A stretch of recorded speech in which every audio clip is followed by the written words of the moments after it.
Beibhinn Parsons on the show today. She made her debut for Ireland back in 2018 when she was 16 years old, 7 years on, age 23. She's had her fair share of ups and downs, but there is a World Cup on the horizon. In just 2 months' time, Ireland will play Spain and Japan at Franklin's Gardens, and then New Zealand in Brighton in their World Cup pool.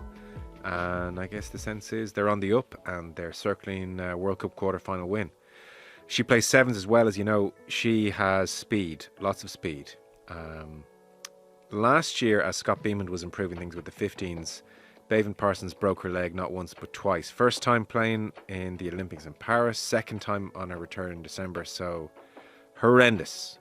Missed the Six Nations this year, and now finally is back in camp with Team Ireland 2 months out from World Cup. So we thought, let's have a chat. So she's on the show today, we're very happy to say. Beibhinn, welcome. How you doing? Yeah, really good. How are you? Very well. 2024, oh my God. Breaking your leg twice in 5 months. I don't know many people who've done that. That's an achievement. Yeah. Wow. Yeah, they say lightning doesn't strike twice, but in my case, it did. Yeah, it was quite the roller coaster. Learned a lot about myself, especially the second time. So all in all, I'm out the other side of it now, and I'm just so happy to be back training with the girls. I'd say. Not to make you relive it all in like granular detail, but Olympic Games, August in France, this amazing party. Everyone's having a great time. It's like such a great thing to be a part of, and, well, snap, I suppose, unfortunately. What happened? Yeah, literally like that. I heard a snap, and I sort of thought to myself, oh my God, I hope I'm not injured. It was during the quarterfinal against Australia, and I just got a bit of an awkward tackle, and I landed and twisted and heard this big snap.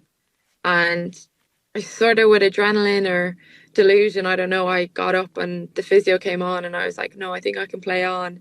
And she was like, I really don't think that you can.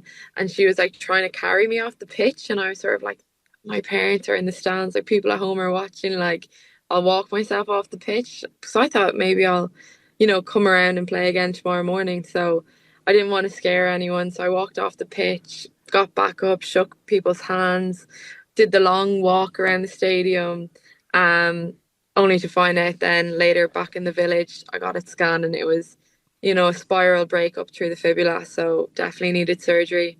And that was the end of my games. But I still loved the experience and being part of the team. And we got to actually stay on in Paris for a few days after.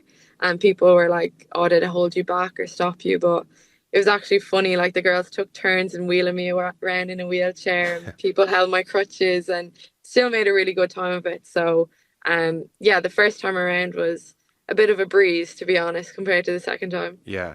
A spiral break sounds worse and more complicated than a clean break. Yeah, I think any sort of break is probably a little complicated, especially lower limb.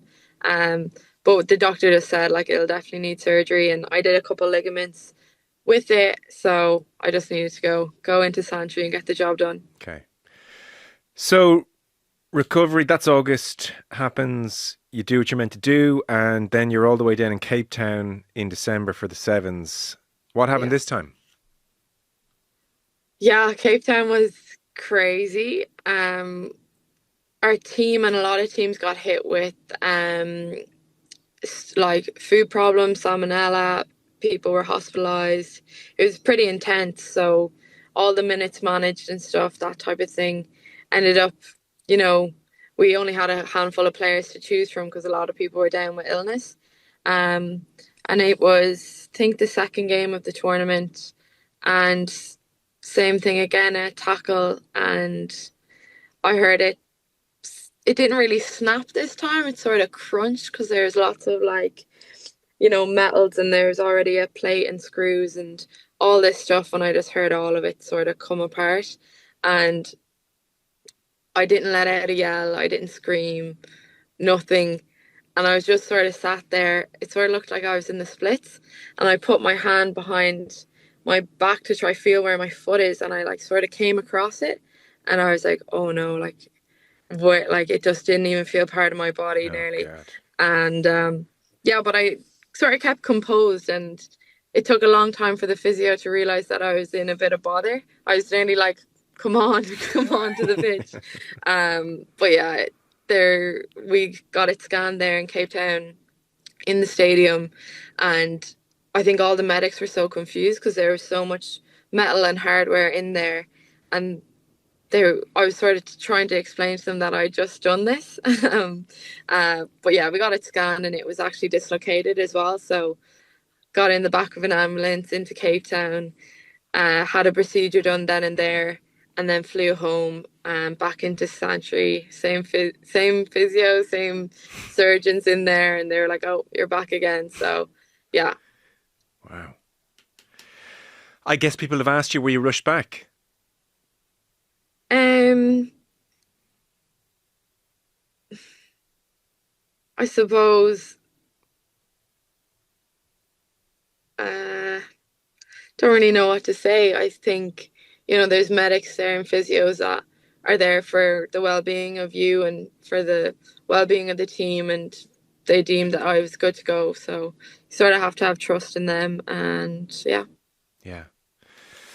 Um, God, that must have just been whatever about the first time. There was no novelty the second time. I saw you say in your Instagram, knowing what's ahead of me is both a blessing and a curse. I guess the blessing part that you know you can come back from it, but the curse part, knowing how much fun it's going to be over the next 4 months. Yeah, that was it. And you know how sort of isolating it can be, and the first time around I missed WXV and that like historical win that the girls had against New Zealand. So knowing that, okay, I'm gonna miss the Six Nations now, and they're probably gonna do something really special because like such a good group of girls and they're building and the coaching is great, and I just dying to be a part of it. Hmm. So it was just knowing that, this is probably going to be a bit of a longer road the second time, and also have to miss out on more. But I honestly think it was such a blessing in disguise to get injured the second time, because for whatever novelty it was the first time, I learned a lot about myself the second time, and even what I want to focus on and the type of person that I want to be in a team environment. And you have lots of time to think, which is a good thing and a bad thing. But yeah, I definitely was able to outline some goals of what type of teammate I want to be. Okay, interesting. So, well, tell us more about that then. All this thinking time in the dark months of winter. I suppose when I got injured the second time, my teammates just rode in and supported me, and they never faltered. And I'm not amazing at saying it, how grateful I am for it, but I just thought to myself, like, just want to be a very good teammate to the people around me and support them and celebrate them when they do things well, and be a shoulder to cry on if they need it, because they were all those things for me throughout both injuries. So I just want to do that for them in training and on the pitch. And how was the physical side of the rehab second time around? Yeah, it was very intense. I started off doing a completely different sort of approach the second time, and I think I've come back a lot better than the first time. I I mean, had to use, not to state the obvious, I hope so. yeah, I hope so too. Um, yeah, I used like hyperbaric chambers as well, because there's a good bit of cartilage damage, Okay. and I found them very useful. And then just had a completely different approach with Ed Mias. He's a brilliant physio here in the RFU. Um, and he's just phenomenal. Like, he thinks of so many different ways to do things. And he had me running in the hydro because I couldn't weight bear completely on it. So lots of like hydro sessions. He used all different types of equipment and occlusion cuffs and all, like, so many things I didn't even touch on the first time around. Okay. And he's just such a good physio. He looks after you as a player, but more importantly as a person first. And I definitely needed that. It's no fun and games the second time around. So he was really, really good. Well, I guess the second time around, everybody's on high alert. And it's not to cast aspersions, obviously, on first time around or rush back or what was done. But I would think second time around, you very much included, must sit down and say, okay, everyone, this is serious, serious. What can we throw at this now to get this right? Because this can't happen a third time. Yeah. Yeah. Um, I'm sure it crossed your mind as well. Worry when I heard the second one was, God, Beibhinn, that turn of pace, that sharp step, the speed, is that going to be damaged? It can happen with an injury sometimes. How are you feeling in that respect? Because it's such a big part of your armory. Yeah, definitely. And it's something that I worked on a lot with Ed, and he created drills for me to do in the gym. So then when I made the transition onto pitch, it was seamless and it felt like, okay, I've done these things before. I need to give myself a bit of grace as well and allow myself to build into it. Like I do want to be, come in straight off the block and be where I was when I left. But yeah, it does take a bit of time, but I'm definitely getting there. And we've done so much work around all of that stuff, COD and speed and Mm. all of it. So yeah, we've tried to not leave any stone untouched. COD is a fancy way for you saying change of direction, is it? Yeah, Okay, yeah. is that how they talk in the high performance center? Yeah, that's how they do it. So are you back on the grass playing rugby, all that kind of stuff now? Yeah, back in training. We're in our third week of our preseason, and I've been in everything, not modified at all. Got Great. to do my first little stint of live as well, which was a little bit terrifying, but I got through it. So yeah, it's been going well. Well, I guess that terrifying thing is very, very normal, especially when the breaks have happened in tackles. Any sports person, when they're coming back with an injury, they will always talk about just the psychology of minding yourself a little bit, and you almost need to be tackled or dunted in a way where you're not expecting it or not brace for it, and to realize, okay, I came through that. I'm actually not made of glass. I'm okay. Yeah, that's it. It's getting tackled and sort of checking is everything still attached, and then being like, yeah, no, I'm fine. And Mm, and you have to coach yourself through it and stuff like that. And it is definitely is yeah. challenging coming back from an injury, and you do need to sort of just acknowledge it, like acknowledge the feelings and that they're normal. And know that like the blessing of doing it twice is knowing that I did all this before and I got that confidence before, so I can get it again. And have you had to say to teammates, hit me, tackle me, come on? Or are they meant to go easy on you at first? No, I all bets are off. Like when you're back on pitch, you're declared fit, and that's the way I look at it. I don't want to be, wrapping myself up in cotton wool. If I'm back, I'm back. Okay. What was the experience like during Six Nations watching the games? Um, yeah, I think like I live with some of the girls, so you're just cheerleading them and Right. and you're getting all the I was actually lucky enough to be involved in camp, so I got to be in the meetings and still learn what they were learning and analyze teams and stuff. So I still very much felt a part of it.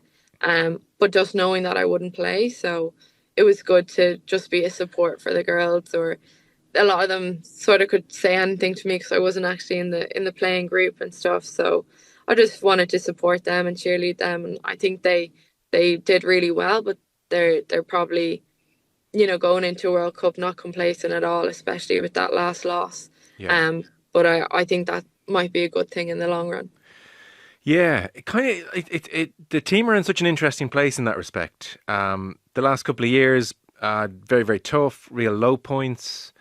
Scott Beeman's arrived, and we've seen significant improvement, and there was huge expectation this year, and then the opening game a little bit sticky, but then things went very well, and we were getting excited, and then the last game was a little kind of bit of hold your horses. So progress maybe isn't linear. It's a little up and a little down, a little back and a little forth. It's been that kind of a thing. But on the whole, it does feel like you are in a good place as a group and things are going in the right direction. That's certainly how it feels. Yeah, definitely. I think a lot of things were thrown at those girls in the last game, a lot of, knocks and, Yeah. and people going off injured and whatever it may be. So I think that will stand to us now going into a World Cup, that we've had a game where we're hit with adversity, and we know now what it can do to a team and how to overcome it.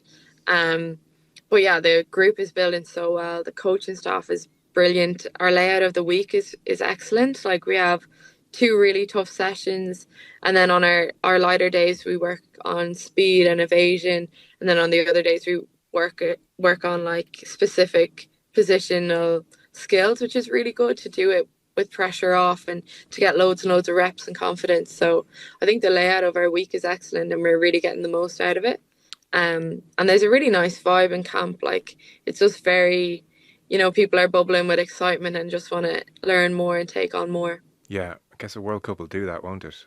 Yeah. Um, where is your head at in terms of life at the High Performance Centre and the coaching and that lifestyle versus going over to England and playing more competitive games at a higher level? Dorothy Wall.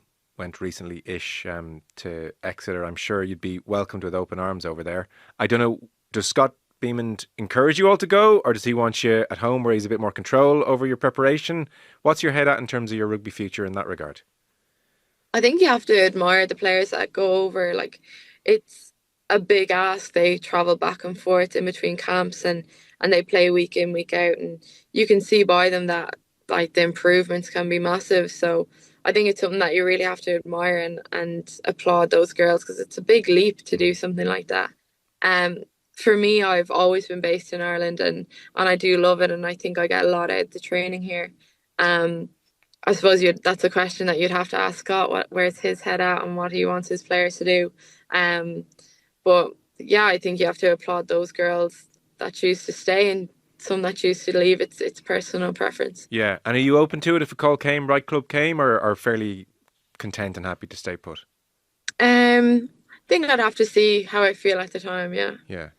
I guess you can only judge on its merits. It's a tough hypothetical to throw at you. And you probably Mm. don't want a giant headline saying, Beibhinn Parsons, I want to leave the country. Yeah.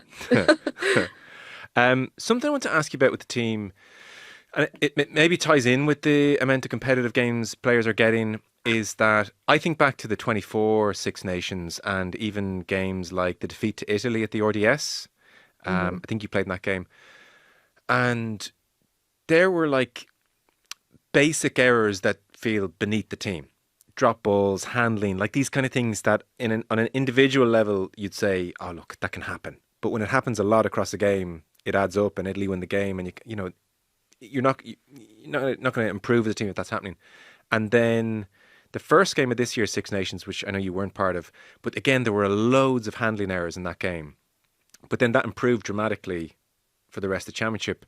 And some of the pundits I was talking to were saying, well, look, these Celtic club games that are happening now, the standards hit and miss, that actually, the players are lacking those high level games to get handling crisp and get sharp. I'd look your perspective on that, like why those handling errors creep in, why they were tidied up more this year. What do you put it down to?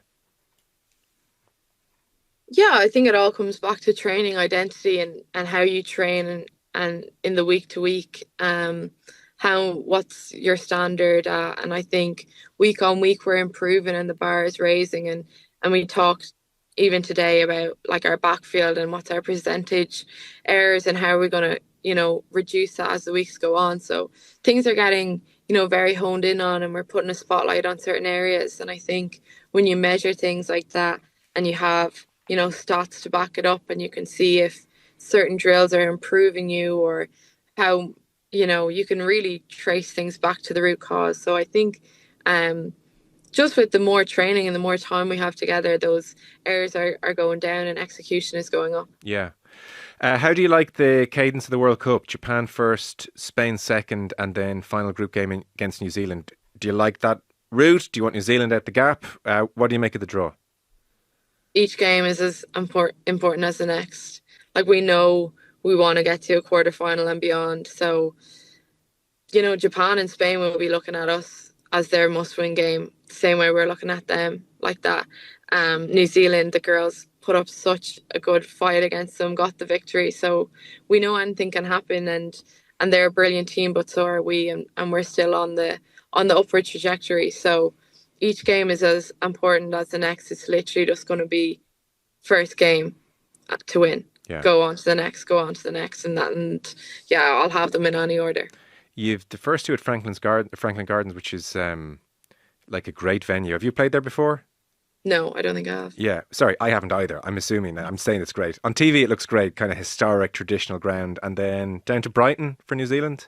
Yeah.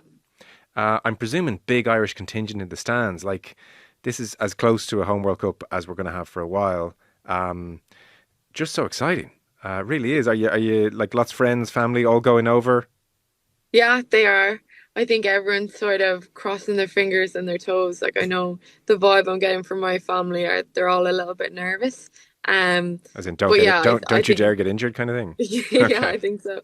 Um, but yeah, no, people are so excited, and they're booking off until quarterfinals, semifinals, finals, just in case. So yeah, there is a bit of expectation, and people just really want to root for you. But It's brilliant that we're getting so much support, and people are really behind us this time. And I feel like they know the players more than ever now, Yeah. and they can, instead of having your one or two or three that people know, they have their favorite player, and it could be different to the girl next to them, and they have it for a specific reason. And when we have our games, our home games, and we actually get to talk to the young girls that come out to us, their parents or family members or whoever it may be, um, they're they're so invested, and it's lovely. I feel like that has been a massive change over the past few years. Yeah, there's a cool relationship with the players and the crowd.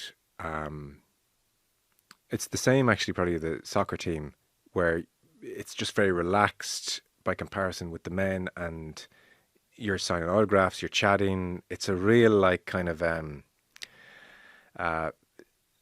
kind of just a convivial atmosphere post match for 10 minutes, 20 minutes, half an hour, 40 minutes, just kind of chilling out there. It's really lovely.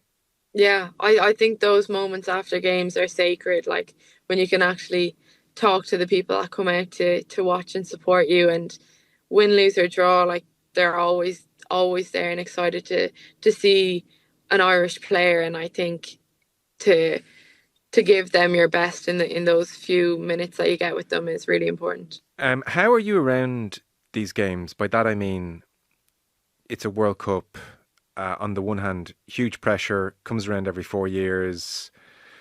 This, it's such a great opportunity for the team. Versus, all my friends are here, my family are here. There's color, there's atmosphere. Like in 50 years' time, I'll remember these days as like the best days of my life in some respects. Where are you in terms of soaking up the atmosphere, allowing yourself to enjoy it? Versus, some players might need, I need to shut all that out so I can just concentrate on job at hand.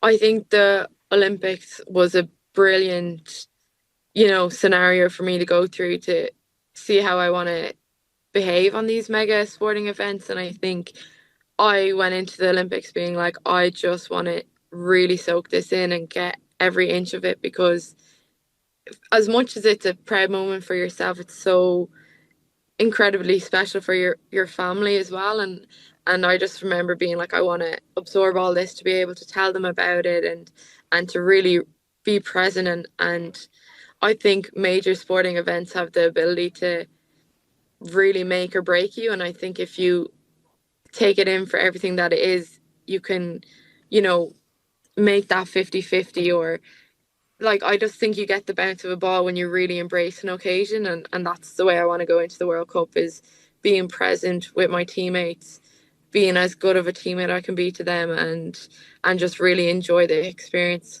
I suspect that's the best way to do it. Trying to block it all out is difficult, and you can't really block it out. Yeah, I don't think I'd go searching, what people are saying about me after a poor performance or anything like that. Like, there's parts of it where you want to avoid. Um, but yeah, I think it's going to be incredible. Your family are coming over, and they just want the best for you, your friends, fans, everything, your teammates. Like, you're getting to live this experience together. So it would really be an injustice if you didn't take it all in. Yeah, for sure. It's mad to think. So you're 24 now, going 24 this year? 23, yeah. 23. Okay. Um, you're like a what? 2018. You're a 6-year veteran at this stage, which is kind of mad at 23. Yeah, I feel like I'm only getting started, to be honest. I've had a few bumps in the road on the way, so just want a clear run at it now for the next six. Kind of insane to think now of you playing at 16. I mean, to think at your age what you'd make of a 16-year-old being thrown in now. Yeah, I do think about it the odd time when like a young girl comes in, and I'm like, oh my God, they're so young, like they're 19. And then I'm like, oh wait, like I'd played a good while when I was 19. So, but the games come on a lot. I don't think you could throw a 16-year-old into it now. Right.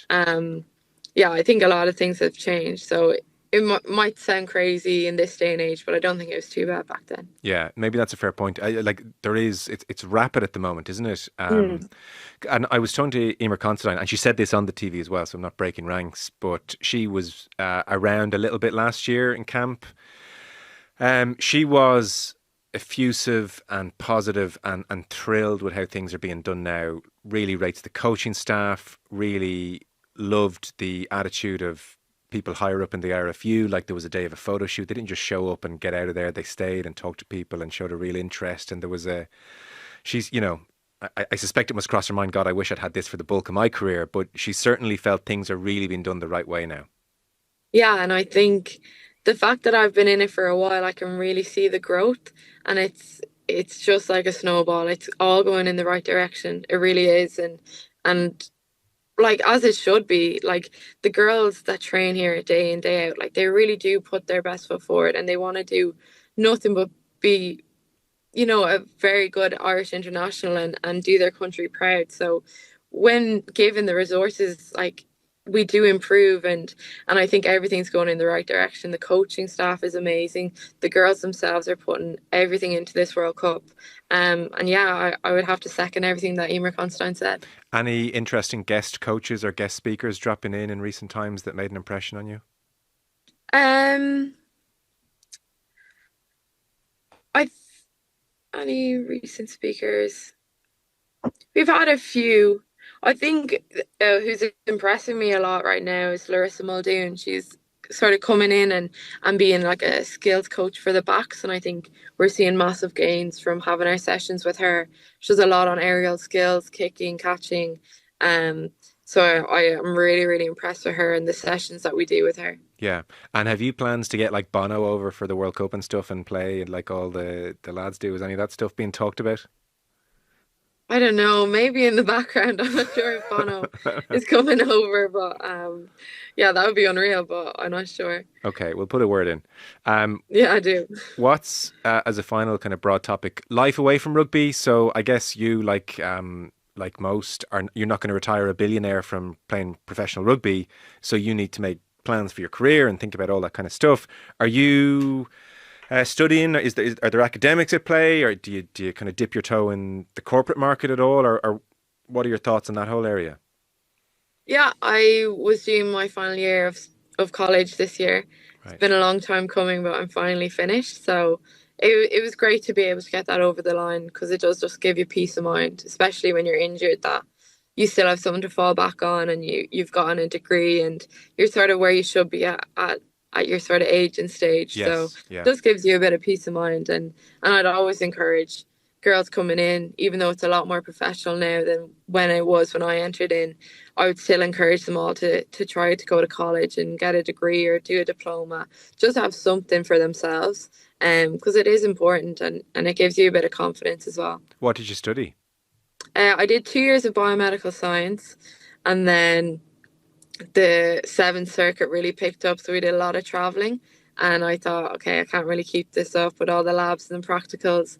So I went into communications, because it was a lot assignment based, and it was pretty manageable to just chip away at it and do some stuff remotely. So yeah, I finished up with communications just there. Okay, interesting. Any idea what you'd want to do for a career beyond rugby? No idea yet. Yeah, leave me alone. Yeah. I'm 23. I got a World Cup to deal with. Go away. Yeah. You said you live with a couple of teammates. Who are they, and what's that like? Good or bad, being with people who are, also talking about rugby, thinking about rugby, rugby, rugby, rugby. Well, I love it, to be honest. I live with Aoibhinn Riley, so she's like one of my best friends my whole life. Um, then I also live with Erin King and Neve O'Dowd. So the Oh, four of us are just, per Aaron. yeah, Sorry, we love living with each other. sorry. I interrupt you. Per Aaron King. Oh Oh, my God. yeah. Injury. World Cup. Horrific. Yeah. No, it's been really hard, and she's such a strong character, and she works so hard in here in rehab every day, and she's making massive improvements, and honestly, it's just a testament to who she is as a person. She's had such a horrible injury, and it's very complicated. So Right. like no one can really even relate. It's been so tough, but she's just been so strong through it all. So living with her and seeing how she operates firsthand is like really inspiring. Yeah. So sorry, I interrupted. It's a fun house. Aside from tough time Aaron's been through, fun house. Yeah, it definitely is. And Funhouse, Neve O'Dowd is like recovery queen. So she has like, we have like Norma's game ready, and like we just sort of rotate around like that while we watch TV and stuff like that. Um, but yeah, no, it's a really fun house, and we really look after each other as well. And Yeah. And is it like rugby on TV every night? No, not always. A lot of the time it's just tea and chats, to be honest. Okay, that's the way to do it. Yeah. Well, listen, you sound like it's been tough 18 months, but you seem like you're in a good place. And touch wood, it's what? How many months now to August? Oh my God, 2 months. It's here. Yeah. Wow. Yeah. Yeah. Okay, amazing. Well, listen, thrilled you're back, and fingers crossed. Have a great World Cup. We hope we might talk to you after it, maybe Yeah. after the final, when all the rest. But it's great to see you back and training well, and exciting times ahead, which is brilliant. So, Beibhinn Parsons, real pleasure. Thanks so much. Thank you, Joe. See ya.